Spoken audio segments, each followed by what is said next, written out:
The Cardinals are the clear favorite here to win the NL Central. I mean, look around the division. St. Louis has a winning culture. With guys like Goldie, Arenado, and Contreras, who else is going to compete? Might as well write them in at the top of the division with a pen. Better watch out for those Pirates. They've got a young team, and they aren't afraid of anyone. Add in a veteran presence like Andrew McCutchen and Dick Mountain, aka Rich Hill, and this team is scary. Don't count these guys out because they're coming to play and play hard. They might just be the best story in baseball right now. Oh baby, do you see these Cincinnati Reds? America's team, am I right? I mean, it's blatant. We're America's team. They've got the ability to put up runs in a hurry and electric guys like Hunter Green and Ellie De La Cruz, who might just be the best baseball player on the planet. I don't know how you're going to cool them down. They'll definitely be in the division race until the end. I don't know, man. Don't forget about them Cubbies. Objects in the mirror are closer than they appear. They're the only team in the division with a positive run differential, so obviously they've got the edge. With Dansby and Cody leading the way, better watch out Milwaukee, especially with the last 3 games of the season being head-to-head. Wouldn't want to blow it. Oh wow, this just in. Your NL Central division has been decided. And that's right, it's your Milwaukee Brewers as NL Central division champs, claiming their 3rd division title in the past 6 seasons. I'm not gonna lie, I'm a bit surprised. Although they spent 132 days in first place in the division, I just didn't see it happening. Not with that offense. How in the world did they end up with over 90 wins?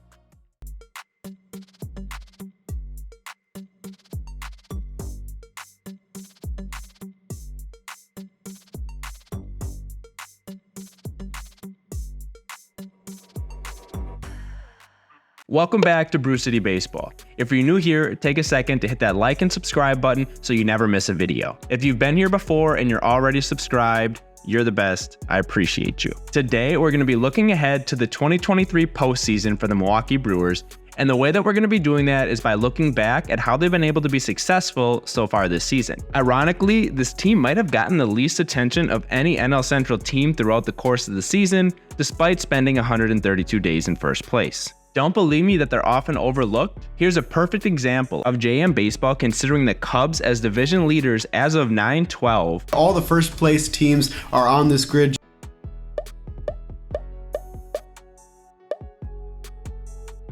Even though the Cubs haven't been in first place since April 1st. What a joke. Anyways, this is an extremely important playoff appearance for the Milwaukee Brewers, one in which they need to finally put all the pieces together and go on a deep playoff run. Since the end of Game 6 of the 2018 NLCS, the Brewers have appeared in 8 more playoff games and won just 1 of those, leaving the 2018 NLDS versus the Rockies the only winning playoff series in the past decade for the crew. To add salt to injury, they would see their playoff opponent advance to the World Series in all 4 years that they've made the playoffs since 2018 and take home the trophy in 3 of them.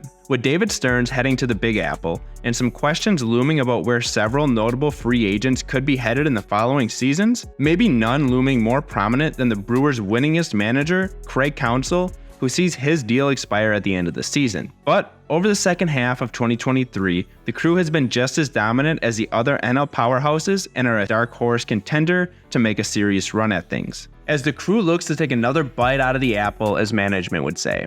Let's see what pieces Counsell is going to try to maneuver to finally get the crew back into the Fall Classic. What can these cheeseheads do? I probably sound like a broken record at this point, but obviously, the flagship of this Milwaukee Brewers team is their starting pitching rotation. It seems like the dominant trio of starters that have shown incredible potential over the years is finally coming to fruition. Despite some early struggles giving up runs, both Freddie Peralta and Corbin Burnes have both really locked it in over the back half of the season. Peralta has been especially dominant, and despite being prone to the long ball early in starts, locked down NL Pitcher of the Month in August. Burnes has honed in as well, pitching to a 2.71 ERA over the second half of the season, with a whip below 1 and a K per 9 above 10. Not to mention making a run at his second no-hitter, going 8 hitless innings against the Yankees while the Crew's offense looked abysmal and failed to score for 10 innings. Woodruff has been strong since his return from injury with an ERA below 2 and has been the consistent workhorse that he's always been. Honestly, Woody has been the most reliable of this bunch in my opinion over the years, and with him spending most of the season on the injured list, should be pretty fresh to make some deep outings in October.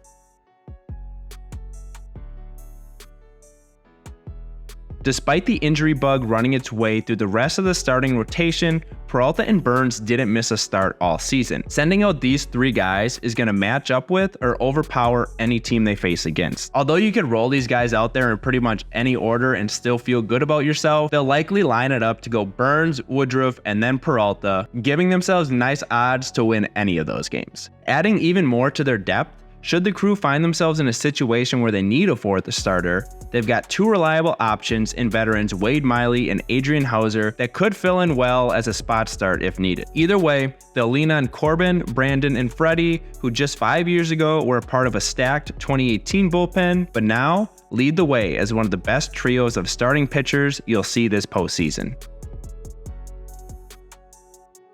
Maybe the single most annoying thing as a fan, the Brewers just love to play in extremely close ball games. But this year, that's all a part of the plan. Winning 1-run games isn't luck, it's strategy and poor offense. But obviously, don't fix what isn't broken. The strategy for Craig Counsell to win games has been pretty simple with the deep bullpen he's had access to all season. A bullpen that ranks 1st in the National League and 2nd across the league in ERA over the season, only trailing the New York Yankees. With his ability to manage the bullpen over the course of the season, Counsell's able to mix and match relievers to get his way through games and protect any lead, even a 1-run lead. They were extremely proficient in this regard, going 28-18 in 1-run games and only blowing 30 leads compared to their 41 comeback wins. There are several reasons the Brewers bullpen is such an advantage, and Devin Williams is only one of them. Despite some overzealous fans fearing he'd never be the same after his celebratory wall smack in 2021, and the less than pleased comments he had for the organization following Hader's early departure, Williams has been as good as they come this year. He ranks 6th among closers with 36 saves and 6th in ERA for relievers that have thrown at least 40 innings over the season. It's safe to say that Williams has rewarded Milwaukee well since handing him the closer role in mid-2022, proving how good they've been, and credit to Kurt Hogg on this one. But the Brewers bullpen, when pitching on 0 days rest this season, have allowed the 4th lowest OPS to opposing batters since the 1900s. Yeah, they've been historically good. But beyond that, the Crew has solid depth in the pen. Joel Payamps, Elvis Peguero, Abner Uribe, Trevor McGill, Hobie Milner, and Bryce Wilson have all been key contributors over the season. Payamps has been lights out as a setup man this season with a 2.58 ERA. While he's been a bit shaky towards the end of the season, I'm hopeful he locks it back in for the playoffs, coming off some extra rest the last week of the season because he's been excellent all year. Mix in the flame-throwing Abner Uribe, you should check out the deep dive I just did into the excellent start to his career, and Trevor McGill, that no-hitter has a comfortable at-bat against, along with the clearly unorthodox Hobie Milner that Bryce Harper clearly wanted nothing to do with, and the game just keeps getting shorter and shorter. In games the Crew is able to jump out to an early lead, it'll soon just turn into a game of counting down the outs. It's likely a starting pitcher gets moved to the bullpen for the playoffs, with Wade Miley and Adrian Hauser being candidates to lock down a rotation through the batting order as a long reliever. The only weakness of this bullpen may be the lack of lefties, but either way, Counsell has a group of dogs out there that have been consistent all year and he can trust.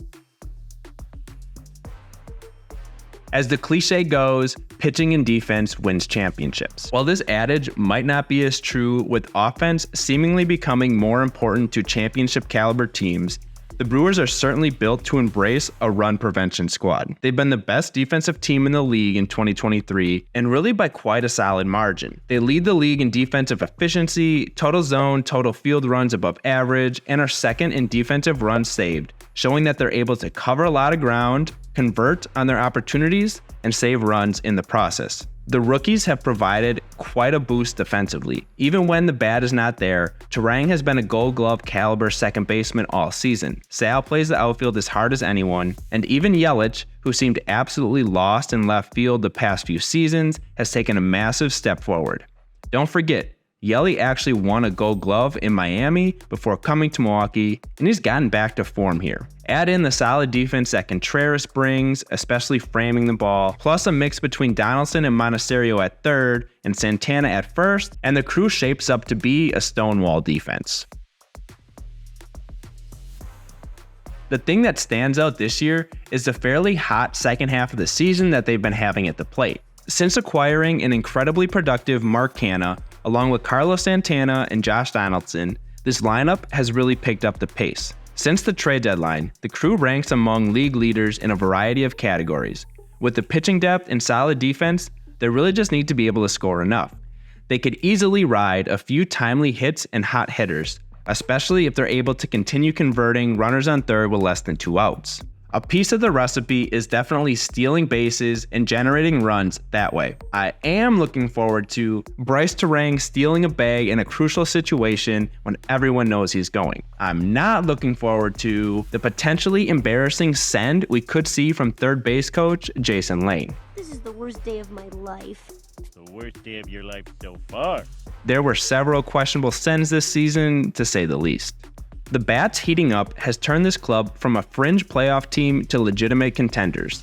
The offense was one of the worst in the league for most of the season, leading the tail end of key offensive categories like OPS, batting average, and runs scored, while still managing to stay in first place. A testament to their pitching and defense, but they can find a way to win games without scoring a bunch of runs. But it certainly helps when they do. Canha has been phenomenal since his arrival with an .813 OPS and 32 RBIs in only 48 games for the Brewers. Even after a slow start after his arrival, Carlos Santana has also been solid lately, owning a 106 OPS plus in Milwaukee with an identical 32 RBIs, including this clutch one to put a dagger in the Cubs season. Although battling injury, contributions from Yelich would be huge, and he seems to be feeling pretty good at the plate. Adames has seemed to figure things out a bit too after struggling for most of the season, and Contreras has been their rock both behind and at the plate all season. Their lineup is shaping up to have some depth right when they need it most. Sometimes things are just meant to be. A lot of things are coming to a head. Matt Arnold taking over and David Stearns leaving, Council's future being up in the air, an aging Bob Uecker, and several stars with ambiguous futures. But at the same time, winning has become the culture. The future is here, and this team is just having fun. Plus, we just got to witness a Garrett Mitchell return that in mid-April seemed pretty unrealistic. While Mitchell has been limited to only 16 games, the team was 12-4 in the games he played in prior to injury, and immediately went on a 5-10 run once he went down. I really don't think it's that coincidental. The loss of Mitchell was definitely felt, but hopefully his reemergence will have an equal but opposite impact. Looking back on this season, while there certainly have been ups and downs, things have felt right more often than not. The crew seemed to capitalize on big moments in tight situations, which should have them prepared for the postseason stage. The Brewers were 10-5 in extra inning games this season, walking off 8 opponents in the process. One of my favorite moments of the season had to be this Mark Canha go-ahead grand slam coming off the first pitch following a pitching change. Talk about an electric moment that is certainly reminiscent of this classic moment that lives forever. They've had the flair for the dramatic, that's for sure, and the best photographer to capture those moments. When it comes to winning a World Series, the value of momentum can't be understated. As evidenced by some of the highest payrolls in baseball failing to even make it to the playoffs, the most expensive or even the best team doesn't always win, especially if they run into the wrong team at the wrong time. It feels like the 2021 Brewers peaked at the wrong time, coasted into the postseason, and did little to slow down the red-hot Atlanta Braves. This year, things seem to be heating up at the right time, going 17-9 in August, and are currently 17-10 in September. Overall, there's just pretty good vibes going around Milwaukee right now, especially with front row seats to this pretty embarrassing Cubs collapse. In late August, the Brewers ignited a winning streak that really hasn't slowed down since their tough series against the Dodgers. This turnaround, catalyzed by an all-team meeting, has propelled them to own the best record in baseball over that stretch. Their division lead has grown from a game and a half to a commanding 9-game lead. Looking ahead, if the Brewers advance past the wildcard round, they'll face the Dodgers in the NLDS. While the Dodgers dominated in their last encounter, The current Brewers team could be a force to be reckoned with within a best-of-5 series. Historically, teams like the Nationals in 2019 and the Braves in 2021 surged to World Series victories after strong second halves. The Brewers are primed for a similar run, relying on impeccable timing and maintaining their momentum through October. This year feels different. They're no longer content with just making it to the postseason. Their eyes are set on one goal: the World Series. The Brewers have the talent and determination to make it happen. This could finally be their year. Before you go, don't forget to hit the like button and subscribe to the channel for more exciting baseball content. And let me know down in the comments below. How excited are you for the 2023 playoffs? Could this finally be the Crew's year? Let me know down in the comments below. Once again, thanks for watching, and I'll catch you next time, baseball fans.